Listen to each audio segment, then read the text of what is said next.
Is China the dragon in the room?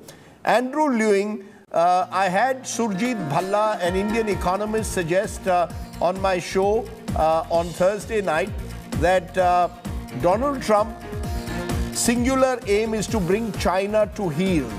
And that's where all of this starts from. Is China the dragon in the room, the belief that the Chinese have got away with much too much over the last 20 years?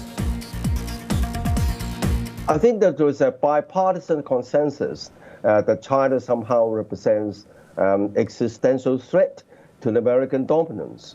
And you can see that the jigsaws of Trump 2.0's grand design is beginning to fall into place. He wants to make America great again. And you look at the world map, he wants Greenland up north, he wants Canada, he wants the Panama Canal, he wants Mexico.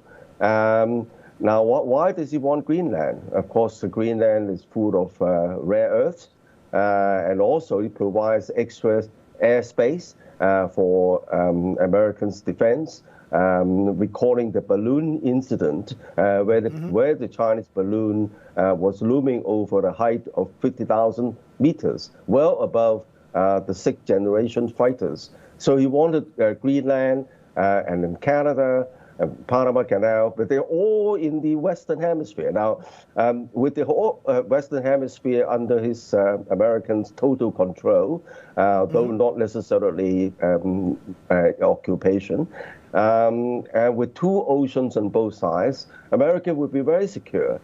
But does it mean that it's going to give up on the Asia-Pacific? No, because Trump doesn't want a war. And the best way to exert the influence over Asia-Pacific is by offshore balancing with American. But how does China but Mr. Lewing, how does China intend to respond? Do you believe that China will come to the negotiating table or not? I think that China always prepared to negotiate, but of course, as I said, that China has been well prepared this time. Since Trump 1.0, by focusing on self-reliance on technology, and even though China was excluded from the International Space Station right from the very start, even though Russia was a partner, but China was excluded. But look what China has been able to do, building its own space station right from the start. So you're saying, okay, so I take your point. Yeah, go ahead, complete. But I think that China is, they're open to some kind of accommodation. The only way to do this is because all the tariffs are not going to bring most of the jobs back to the United States, because the United States is not producing a lot of the stuff around the world, and it's highly uncompetitive because the costs are too high. Now, I take your point. I take your point, Mr. It's a very important point. Important point, let me when I visited London last year, I noticed the black cabs in London bear the signature LEV, London Electric Vehicles, with a small C. C stands for Coventry. But that company is owned by China, producing in the United Kingdom, producing jobs. Now that could also the formula apply to the United States, bringing some productions, even car manufacturing to the United States. I think Trump welcomes that. Now, I think that even though China's, for example, cars are so competitive in terms not only in price, but in quality, technology, but that's the problem for China, because China cannot destroy the car industries around the world, for example, in Europe. And the way to do it is using this formula of outsourcing some of the production, for example, in the UK, in Europe, so as to bring back the jobs to those countries. Andrew, I've taken your point. You believe China is far better prepared this time to a potential trade war than perhaps they would have been even a decade ago. But KC Singh, is China the dragon in the room? Is this Trump versus China? And whatever happens in the next 12 months will depend on how that conflict plays out. If they come to the negotiating table, work out a deal, the world will be perhaps less turbulent. But if they don't, the turbulence will continue. Rajdeep, if he just wanted to handle China, what's the need to alienate Canada, Mexico, NATO, the whole world? He had started the containment of China during his first term. He's the one who raised the Quad to the leadership level. He could have, Biden continued with the same policy. So to contain China, you need Japan on board, you need Korea on board, you need the Australians on board. The Australian Prime Minister is facing an election. And he's actually, USA has a trade surplus with Australia. And yet America has imposed the tariffs on them. So they said, look, we are not going to take any steps, but this is absolutely uncalled for. So here is an ally which is saying, why are you doing it? I have a trade imbalance with you. You are exporting more to Australia than we are exporting to you. So these tariffs, Rajdeep, are completely brainlessly done. All they have done is they've taken the trade imbalance, divide the exports of a country by the trade imbalance, and that percentage is then halved. So that's how we get 26%. Somebody gets 30%. Somebody gets 40%. It is not commodity based. It's not. And then what Trump probably doesn't realize, US has a services surplus of $400 billion. Now, if the Europeans and the others go after their services, if he's going to be going after their goods, the others can go after the American services. Then where do they go from there? We can already see Tesla suffering. And in fact, with China, they're saying Musk is keeping Trump from fully going after China. He's got all his business there. So I don't buy this. I don't think this is about China. Okay. This is Trump's global madness. He has some kind of a vision. He's woken up on the wrong side of the bed. And he doesn't have any economic basis on which he has taken his actions. But Andrew Latham, has he just woken up on the wrong side of the bed, or is this, along with the consistency on tariffs, Trump's stand on China is very clear. He seems to see China as a potential competitor to his vision of making America great again. The whole MAGA coalition saw China as the big enemy out there.